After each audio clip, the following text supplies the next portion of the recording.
Journaling is like an entrance to your subconscious mind where you will be finding answers.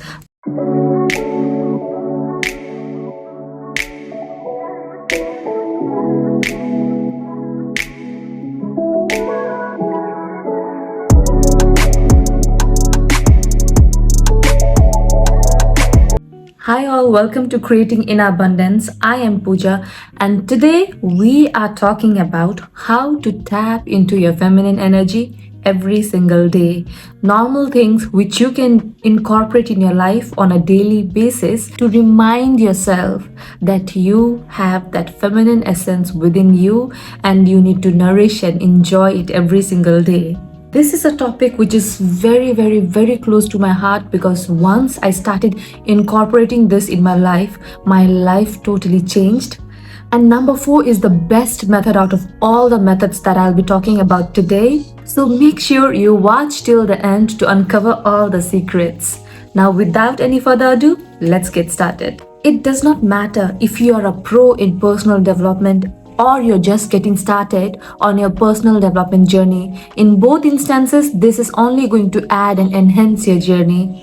So first, let's bring ourselves in this present moment. As you listen to my voice, allow yourself to be fully here. Perhaps how your breath feels in and out. As you inhale, imagine yourself smelling flowers, and as you exhale, imagine yourself blowing out the candles, preparing you to explore beautiful insights that we are about to explore together. Firstly, mindfulness. It is the number one element that is crucial to develop that feminine essence and to get into your feminine energy. Don't mistake mindfulness for meditation. It is not the same.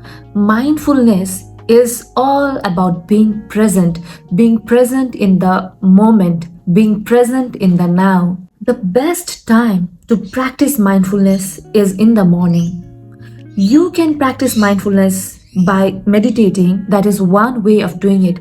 But there are so many ways other than meditating in which you can practice mindfulness. You could go for a mindfulness walk where you are just listening to one sort of music and walking, being totally present with yourself and being totally present with nature.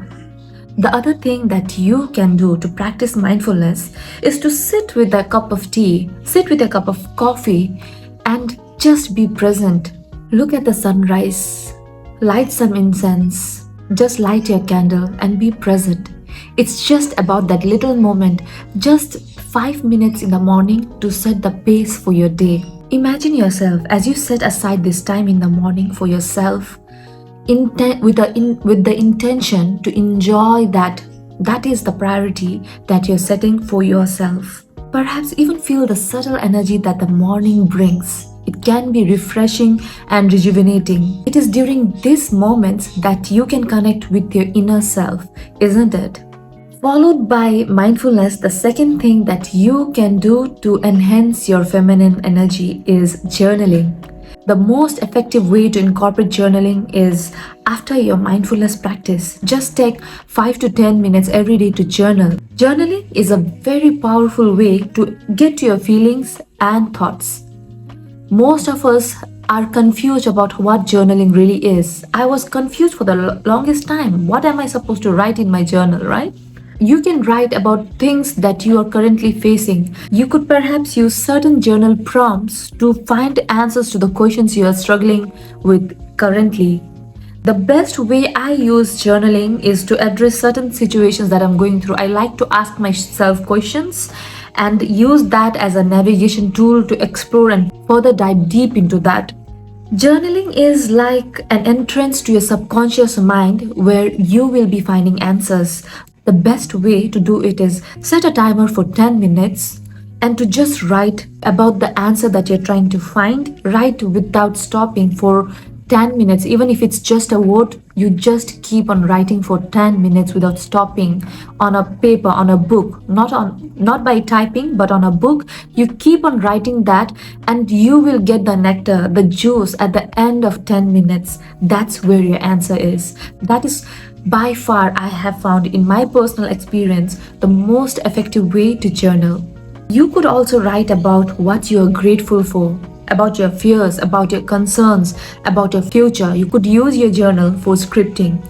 At the end of the day, what journaling does is to bring you back to your feminine energy, because what you are doing is trying to be present in the moment, trying to be in the now, trying to tap into your emotions. And feminine energy is all about emotions, it is all about intuition. It is all about connection. When you are being mindful, when you are journaling, these elements come into life. You are basically trying to tap into your intuition, trying to be present, trying to tap into your emotions. So definitely start journaling if you want to tap into your feminine energy. The third thing that you need to do, which is by far my favorite, to get into your feminine energy is self-care.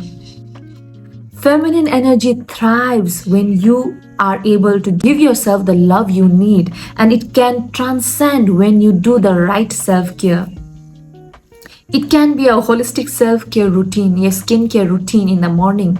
It can be in the form of nutritious meals. It can be in the form of exercise like Pilates, yoga, going for morning brisk walks, or going to the gym and taking care of your body. All these elements is a form of self-care, and you will start thriving, instantly start thriving, because you are telling yourself, I love myself, I value myself, I honor myself. And when you start doing these things, your feminine energy is going to blossom. Now imagine yourself treating yourself with this kind of profound self-care every single day.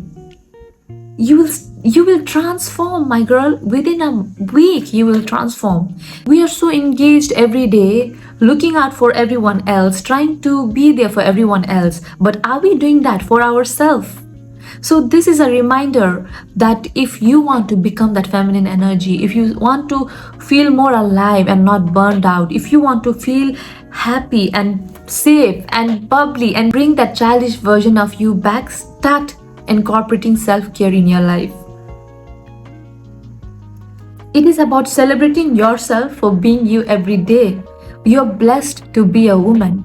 Let me share you how I incorporate self-care in my life. Every morning as I'm getting ready and I'm doing my makeup, I'm admiring myself and telling myself, I love myself. I'm using affirmations.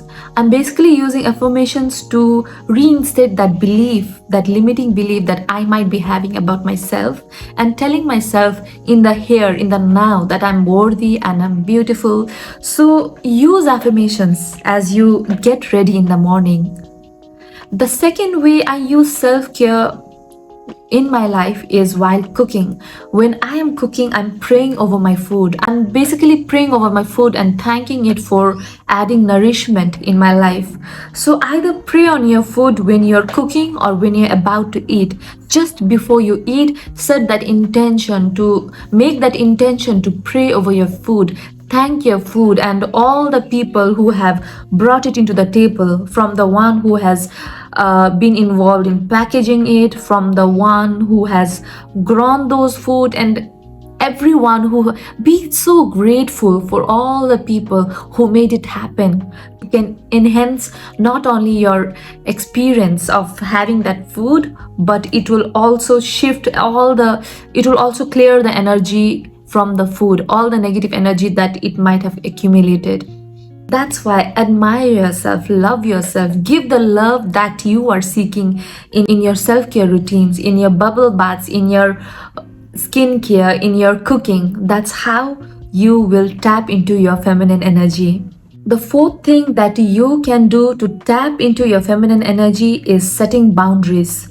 This is the one where I have struggled the most. Setting boundary is powerful, but it takes a lot of courage and time. This might sound like a typical self-care routine, but it is so important. I can't emphasize enough on how important it is to protect your energy. You must have heard of the saying, choose your battles wisely. That's exactly what it is. Protecting your energy, setting boundaries, because your mental health, your peace of mind is so important. And you can't give everyone access to your mental health, to your well-being, to that energy that is so important to you. When you say no in the first instance, you are setting boundary. Learn to say no without being guilty. Because when you're saying yes to someone else, you are saying no to yourself. Consider the strength that comes from saying no to someone else. Consider the strength that you feel from setting boundaries. Notice how it feels to make space for yourself when you say no to someone else. Notice how expansive you feel when you realize that you are prioritizing yourself. Notice how you feel when you're making space for your well-being, for your dreams, for your passion, for things that you really want to do. Setting boundary is basically reclaiming your power back. You are getting into that queen energy. So it is so important. You can never make everyone happy, isn't it? You can't go and make everyone happy all the time. You can't always be the good girl in everyone's story. Good girl never wins. So protect your peace and protect your priorities by learning to say no. At the end of the day, even that person will respect you for having your boundaries. The fifth thing that you can do to tap into your feminine energy is to connect with nature. Feminine energy is closely tied to the earth. It is closely tied to nature. From the cycles of the moon, from the different seasons, there are so many elements that is very similar to nature that a feminine energy, a feminine woman has. So spend time with nature, spend time with plants, go outside for walks, walk on the grass barefoot and ground yourself, bask in the sunlight. All these things that you do by spending time with nature not only makes you more connected and grounded, but it also reminds you of the beauty of life. By now, you can not only see, feel, visualize, and know how these practices feels to you, how these practices can transform you, bring more harmony to your life, make you more authentic, make you connected with yourself, put you in a place where you feel empowered, establish your connection with nature, and enjoy the small moments in everything you do. Tapping into your feminine energy is not a destination, not a target where you're trying to go. It is in the little moments that you get to experience every single day. If these insights resonate with you, don't forget to like, share, and subscribe for more empowering content like this, and share it with your loved ones. Until next time, peace, much love, and please keep on creating your inner abundance. Thank you. Bye.